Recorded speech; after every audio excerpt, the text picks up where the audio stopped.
Welcome. కొబ్బరి పచ్చడి అనేది ఎండు కొబ్బరితో చేసిన, పచ్చి కొబ్బరితో చేసిన రైస్లోకే కాదు ఏ టిఫిన్స్లోకైనా చాలా బాగుంటుంది కదా. సరే, ఇవాళ అయితే ఎండు కొబ్బరితో పచ్చడి చూద్దాం. కూరగాయలు ఏం లేనప్పుడు అమ్మ చేసే ఈ పచ్చడి వేడి వేడి అన్నంలోకి తింటే చాలా అంటే చాలా బాగుంటుంది. రైస్లోకే కాదు ఏ టిఫిన్స్లోకైనా సర్వ్ చేసుకోవచ్చు. చేయడం చాలా చాలా సింపుల్. చూద్దామా? చలో. దానికోసం ముందుగా కొంచెం చింతపండు అయితే నానబెట్టుకోవాలి.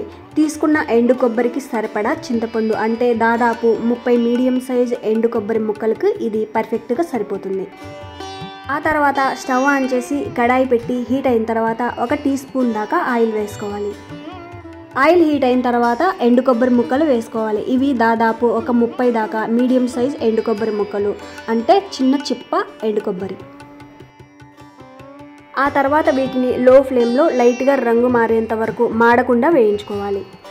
ఇక్కడ ఈ ఎండు కొబ్బరి ముక్కల్ని లో ఫ్లేమ్లోనే వేయించుకోవాలి, మాడకుండా వేయించుకోవాలి. అప్పుడే పచ్చడి టేస్ట్ చాలా బాగుంటుంది. చూడండి, లైట్గా అక్కడక్కడ ఎర్రగా వేగితే సరిపోతుంది. ఆ తర్వాత వీటిని ఒక ప్లేట్లోకి తీసి చల్లారనివ్వాలి. ఈ ఎండు కొబ్బరి చల్లారేలోపు అదే కడాయిలో ఆయిల్ లేకుంటే 1 టీ స్పూన్ దాకా ఆయిల్ వేసి హీట్ అయిన తర్వాత ఒక మీడియం సైజ్ ఉల్లిపాయని ఈ విధంగా పెద్ద పెద్ద ముక్కలుగా కట్ చేసి వేసుకోవాలి. ఒకవేళ ఉల్లిపాయ లేకుంటే ఉల్లిపాయ బదులు ఇక్కడ ఒక టమోటా వేసుకోవచ్చు. ఇక్కడ ఈ ఉల్లిపాయ ముక్కలను పెద్ద పెద్ద ముక్కలుగా కట్ చేసుకోవడం వల్ల గ్రైండ్ చేశాక మరీ పేస్ట్లా అవ్వకుండా కచ్చాపచ్చాగా బరకగా గ్రైండ్ అవుతాయి.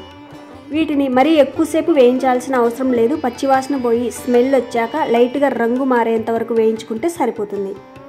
మీడియం ఫ్లేమ్లో ఒక 3-4 నిమిషాలు వేయించగా చూడండి, ఈ విధంగా లైట్గా రంగు మారేంత వరకు వేయించుకోవాలి. ఆ తర్వాత వీటిని కూడా ఒక ప్లేట్లోకి తీసి చల్లారనివ్వాలి. తర్వాత అదే కడాయిలో ఆయిల్ లేకుంటే 1 టీ స్పూన్ దాకా ఆయిల్ వేసుకొని ఎండుమిర్చి వేసుకోవాలి. ఇవి తీసుకున్న కొబ్బరి, చింతపండు కూడా వేస్తాం కాబట్టి ఆ పులుపును బ్యాలెన్స్ చేసేంత మనం తినగలిగే కారాన్ని బట్టి ఇక్కడ ఎండుమిర్చి వేసుకోవాలి.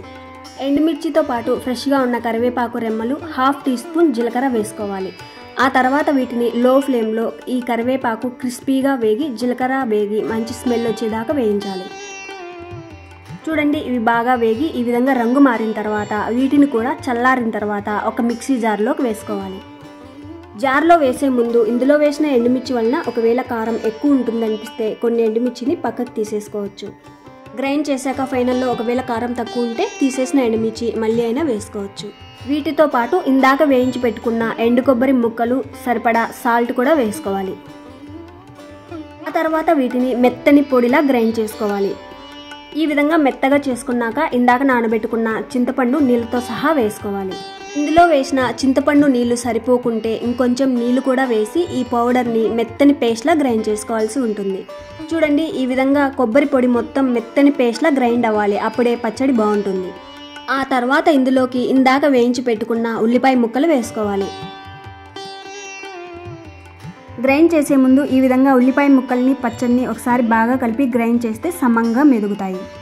ఈ విధంగా కలిపిన తర్వాత వీటిని మరీ మెత్తగా కాకుండా అక్కడక్కడ ఉల్లిపాయ ముక్కలు కనిపించేలా గ్రైండ్ చేసుకోవాలి.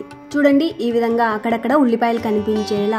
ఈ స్టేజ్లో ఉప్పు, కారం ఏమైనా తక్కువ ఉంటే వేసుకోవచ్చు. ఉప్పు తక్కువ ఉంటే వేసుకోవచ్చు. ఒకవేళ కారం తక్కువ ఉంది అనిపిస్తే ఈ పచ్చడిని ఒక బౌల్లోకి వేసి కారానికి తగ్గట్టు ఎండుమిర్చిని సపరేట్గా వేయించి గ్రైండ్ చేసుకొని ఈ పచ్చడిలో కలుపుకోవాల్సి ఉంటుంది. ఒకవేళ ఉల్లిపాయ బదులు టమోటా వేసుకుంటే మాత్రం ఈ విధంగా మెత్తని పేస్ట్లా గ్రైండ్ చేసుకున్న తర్వాత పచ్చి ఉల్లిపాయల్ని ఫైనల్లో కలుపుకొని సర్వ్ చేసుకోవచ్చు. ఉప్పు, కారం అంతా ఓకే అనుకున్నాక వేడి వేడి అన్నంలో కానీ ఏదైనా టిఫిన్స్లో కానీ సర్వ్ చేసుకోవచ్చు. చాలా బాగుంటుంది. ట్రై చేసి చూడండి.